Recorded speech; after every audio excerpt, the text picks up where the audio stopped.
नमस्कार, मैं हूं तुषार और शाम अवध के इस दूसरे एपिसोड में आप सबका स्वागत है।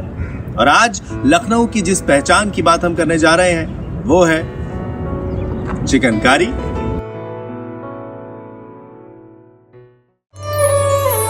शाम अवध विद तुषार। इस बात में कोई शुबा नहीं कि लखनऊ घूमने आए लोगों के लिए चिकन के कपड़े खरीदना उतना ही जरूरी जान पड़ता है जितना आगरा वालों के लिए पेठा और मथुरा जाने वालों के लिए पेड़ा खरीदना। हालांकि लखनवी चिकन को जाहिरी तौर पे खाया तो नहीं जा सकता, लेकिन इसे पहनने और देखने भर से ही आंखों और जहन को जिस मिठास का एहसास होता है वो आगरा के पेठे और मथुरा के पेड़ों से किसी तौर पे कम नहीं है।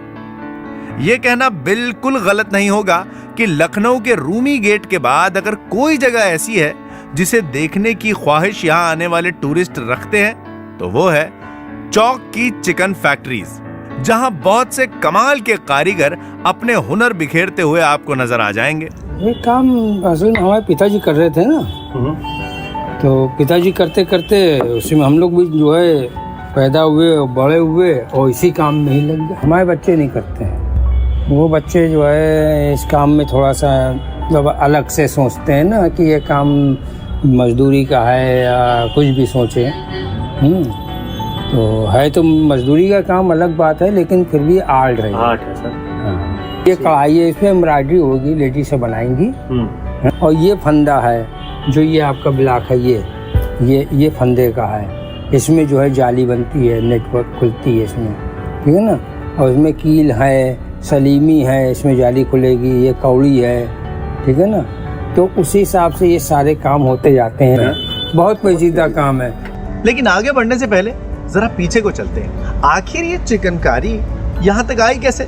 यूं तो इस बारे में कई कहानियां हैं, लेकिन दस्तावेजों की मानी जाए तो 17वीं शताब्दी में मलिकाए हिंदुस्तान नूर जहां का दिल आ गया था इस चिकनकारी पे। सुना है कि पहली बार कोई फारस से चिकन के कपड़े हिंदुस्तान लेके आया।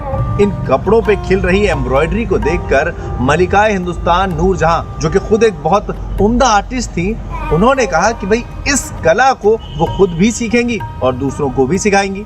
और इसके बाद बादशाह जहांगीर ने चिकनकारी की कई वर्कशॉप्स खुलवा दी और तब से चिकनकारी हमारी और हम हमेशा के लिए चिकन के हो गए। अब सवाल यह है कि यूं तो हमारे यहाँ कई तरह के कपड़े बनते हैं, मगर किसी को भी वो दर्जा हासिल क्यों नहीं हुआ जो चिकन को हुआ है? अब इसके पीछे का लॉजिक बहुत सिंपल है। गर्मी। हमारे देश में होने वाली गर्मी चिकनकारी को बढ़ाने के लिए बहुत हद तक जिम्मेदार रही है, क्योंकि शुरुआत में चिकन का काम सिर्फ मलमल के कपड़े पर हुआ करता था, जो बहुत हल्का और आरामदेह हुआ करता है। अब चिलचिलाती और जिस्म झुलसाती हुई गर्मी में आपको तन ढांकने को खूबसूरती और ठंडक दोनों मिले तो कोई क्यों न ले। और ये है वो चौक जिसकी खूबसूरती से दुनिया चौंकती है। जहां नजर घुमाइए वहां सिर्फ और सिर्फ चिकन।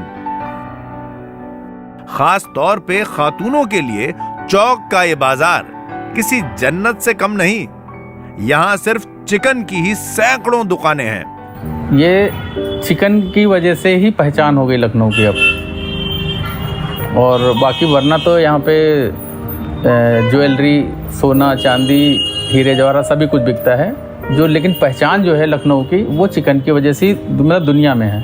ज़्यादातर पहले अंगरखे या इस तरीके से जो थे ये रजवाड़े पहनते थे, जैसे कि अपने मुस्लिम नवाब वगैरह थे, ये लोग पहनते थे।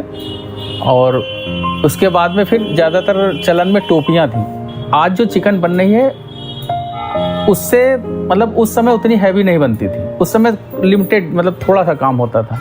जो कदरदान लोग हैं वो आज भी जैसे चिकन पहले थी वैसा ही चाहते हैं। आज की जो मतलब जनरेशन है, मान के चलिए कि वो सिर्फ फैशन के लिए इसको पहनती है। जैसा कि हम जानते हैं कि दुनिया की हर चीज जितनी ज्यादा खूबसूरत होती है उतनी ही कॉम्प्लेक्स भी हुआ करती है।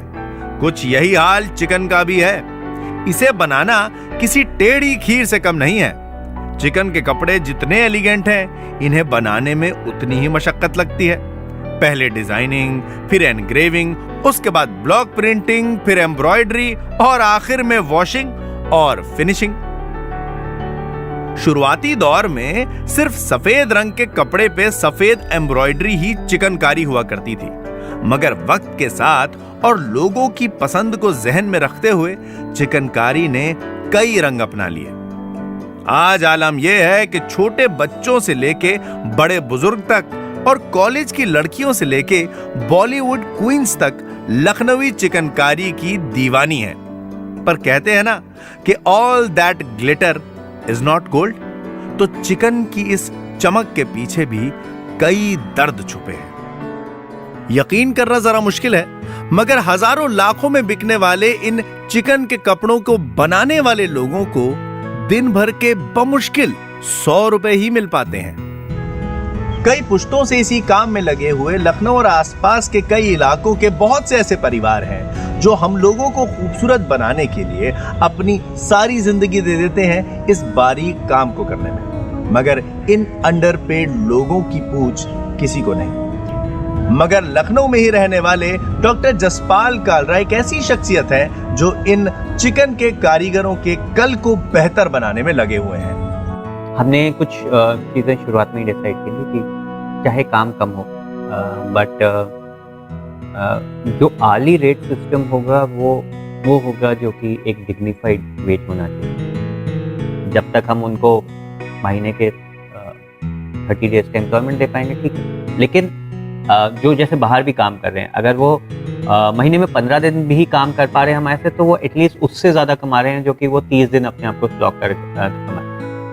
उनको एक साथ लेके आना, उनको रिकग्निशन दिलाना, चाहे वो मार्केट्स में ट्रैवल करते हों। हमारे आर्टिजन्स यहाँ तक कि इंटरनेशनल वर्कशॉप्स कर चुके हैं, सिंगापुर कुछ लोगों ने ट्रैवल किया है।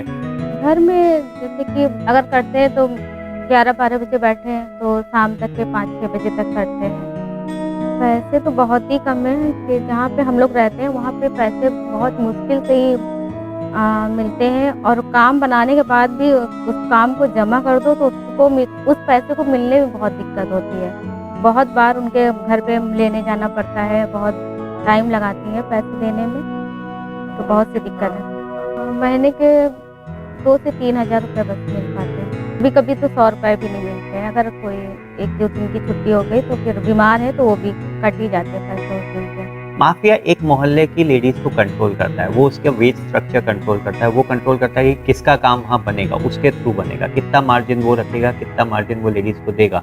अगर किसी ने डायरेक्टली काम किया उस मोहल्ले में तो वो बॉयकॉट कर दिया जाएगा, उस आर्टिजन को वो काम नहीं देगा। सो वो एक टेरर फैक्टर है। So this is a mafia system in chicken, जो कि बहुत सारे में है। यहाँ पे थोड़ा ज़्यादा डिफाइंड है, बिकॉज कहीं ना कहीं पर्दा नशी औरतें हैं या फिर मे बी उनको घर चलाने के लिए एक टाइम की रोटी कमाना भी डिफिकल्ट है। तो आप काम से थोड़ा घबराते थे कि चिकन का काम ना बनाना, अच्छा नहीं लगता था बनाते, क्योंकि उसका पैसा ही नहीं ढंग से मिलता था।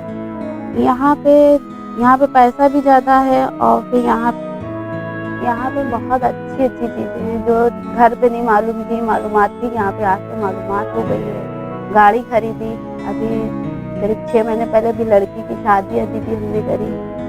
कहते कि आज 32 से करीब 36 तरह की चिकनकारी का काम होता है। वो कहावत तो सुनी होगी आपने, बखिया उधेड़ देना। तो जनाब, ये बखिया भी इसी चिकनकारी का एक हिस्सा है। और चिकन के कपड़ों से सिर्फ आपकी खूबसूरती ही नहीं, देश का खजाना भी बढ़ता है। हर साल हिंदुस्तान करोड़ों रुपए के चिकन के गारमेंट्स को एक्सपोर्ट करता है। चिकनकारी सुकून का एहसास कराते मलमल के कपड़े पे सफेद, मुश्किल और बेइंतहाई खूबसूरत चिकन की बारीकी, सादगी और फैशन का एक ऐसा फ्यूजन है जिसकी मिसाल दुनिया में कहीं और मिलना बहुत मुश्किल है। तो हुजूर, ये था शाम अवध का आज का एपिसोड। उम्मीद है कि आपको ये उतना ही पसंद आया होगा जितना लखनऊ की चिकनकारी। आने वाले वक्त में आपके लिए लखनऊ की कुछ ऐसी ही खूबसूरत और स्पेशल चीजें लेकर हम जरूर आएंगे। मगर तब तक अगर कोई और ऐसी चीज है जिसे आप शाम अवध में देखना चाहते हैं तो इस बारे में कमेंट करके हमें जरूर बताइए। तब तक रखिए अपना ख्याल और मुझे दीजिए इजाजत। मैं हूं आरजे तुषार, अपना ख्याल रखिएगा। खुदा हाफिज।